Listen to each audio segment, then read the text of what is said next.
तो हुआ यूं कि 2026 का यूनियन बजट आया और शेयर बाजार में जैसे भूचाल आ गया। दलाल स्ट्रीट पर ऐसा हंगामा मचा कि इन्वेस्टर्स और ट्रेडर्स दो अलग-अलग टीमों में बट गए। चलिए आज इसी पूरी कहानी को समझते हैं। तो सबसे बड़ा सवाल यही खड़ा हो गया, क्या ये बजट देश की इकोनॉमी को आगे बढ़ाने के लिए था या फिर इसका असली मकसद दलाल स्ट्रीट के खिलाड़ियों को एक कड़ा सबक सिखाना था? आइए इस सवाल का जवाब ढूंढते हैं। तो आज हम क्या क्या देखने वाले हैं। सबसे पहले बजट वाले दिन बाजार में जो हड़कंप मचा उसे समझेंगे। फिर देखेंगे कि कैसे इस एक बजट ने इन्वेस्टर्स और ट्रेडर्स की दुनिया ही अलग कर दी। इसके बाद हम सरकार की सोच को डिकोड करने की कोशिश करेंगे और आखिर में जानेंगे कि इस पूरे खेल का असली मतलब क्या है। तो चलिए कहानी की शुरुआत करते हैं ठीक उस दिन से जब बजट की घोषणा ने बाजार में खलबली मचा दी थी। जैसे ही बजट की घोषणा हुई, निफ्टी सीधा 650 पॉइंट्स नीचे। सोचिए, 650 पॉइंट्स। ये एक ऐसा झटका था जिसने हर किसी को चौंका कर रख दिया। और सेंसेक्स का हाल तो उससे भी बुरा था, करीब करीब 2000 पॉइंट्स की गिरावट। मतलब बाजार के लिए ये एक बहुत ही मुश्किल दिन था। लेकिन इस पूरी गिरावट के बीच ना एक और कहानी चल रही थी। असल में ये बजट हर किसी के लिए बुरा नहीं था। इसने बाजार को साफ साफ दो हिस्सों में बांट दिया था। एक तरफ थे इन्वेस्टर्स और दूसरी तरफ थे ट्रेडर्स। यहाँ कहानी के दो मुख्य किरदार हैं, बिल्कुल कछुए और खरगोश की तरह।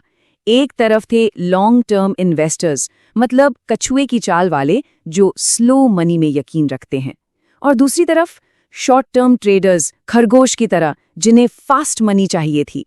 और ये बजट उनके लिए एक बहुत बड़ा स्पीड ब्रेकर बन गया। तो पहले बात करते हैं इन्वेस्टर्स की। उनके लिए ये बजट कानों में संगीत की तरह क्यों था?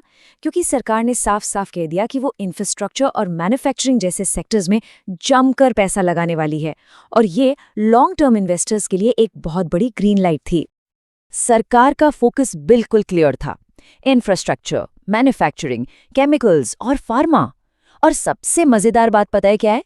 जिस दिन पूरा बाजार धड़ाम हो रहा था, इन्हीं सेक्टर्स के कुछ स्टॉक्स हरे निशान में थे। कमाल है ना? तो एक तरफ तो इन्वेस्टर्स खुश थे, लेकिन दूसरी तरफ ट्रेडर्स के लिए एक बहुत बड़ा झटका इंतजार कर रहा था। एक ऐसा शॉक जिसने पूरा खेल ही पलट कर रख दिया। और वो झटका था एसटीटी यानी सिक्योरिटीज ट्रांजैक्शन टैक्स का बढ़ना, खासकर फ्यूचर्स कॉन्ट्रैक्ट्स पर। टैक्स को 0.02% से बढ़ाकर सीधा 0.05% कर दिया गया। जी हाँ, सीधा 2.5 गुना का उछाल, 2.5x। यही वो नंबर था जिसने ट्रेडर्स की रातों की नींद उड़ा दी। इसको ना एक आसान से उदाहरण से समझते हैं। मान लीजिए पहले 1 लाख रुपए के फ्यूचर्स ट्रेड पर आपको 20 रुपए टैक्स देना पड़ता था। अब आपको देने पड़ेंगे 50 रुपए। मतलब हर एक ट्रेड पर आपका मुनाफा सीधा सीधा कम हो गया। तो अब सबसे बड़ा सवाल, सरकार ने आखिर ऐसा किया क्यों? इस पूरे बदलाव के पीछे उनकी सोच क्या थी? चलिए इसे समझने की कोशिश करते हैं।